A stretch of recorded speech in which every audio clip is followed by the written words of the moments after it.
నమస్కారం ఎస్వి న్యూస్కి స్వాగతం. తిరుమలగిరి మండలం తొండ గ్రామంలో ఉపాధి కూలీగా మారిన ఎమ్మెల్యే మందుల సామెల్ పార్లమెంట్ ఎన్నికల సందర్భంగా తొండ గ్రామంలో విస్తృతంగా పర్యటించారు. కిరణ్ కుమార్ రెడ్డి చేయి గుర్తుపై ఓటు వేసి అత్యధిక మెజార్టీ ఇవ్వాలని తొండ గ్రామస్తులను కోరారు.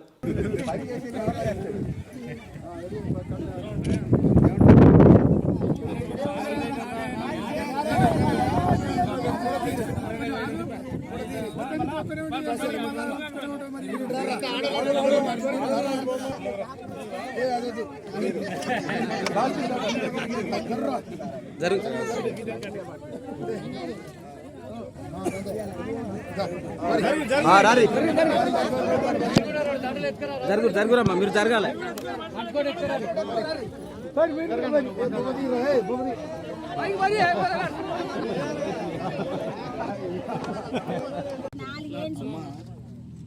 పోయిన సర్కారు పోయింది, అది బాగా చేయలేదనే ఇది పంపించారు. ఇప్పుడు మేము ఖచ్చితంగా ఎవరికైతే అర్హత ఉందో వీళ్ళకు ఇవ్వచ్చు అనుకున్నప్పుడు ఆఫీసర్ వస్తాడు, చెక్ చేస్తాడు, తప్పకుండా పెన్షన్ వస్తుంది. విన్నావా తల్లి? తర్వాత ఇల్లు నేను ఇల్లు ఇస్తా, విన్నావా? పెన్షన్ ఇస్తా. తర్వాత రేషన్ కార్డు లేనప్పుడు రేషన్ కార్డు ఇస్తా. తర్వాత ఎవరు బ్యాంకులో అప్పు ఉంటే ఆగస్టు 15 తారీఖులోపు బ్యాంకు అప్పు మాఫీ చేస్తాం. విన్నారా? 3 గంటలు లేనని నమస్కారం.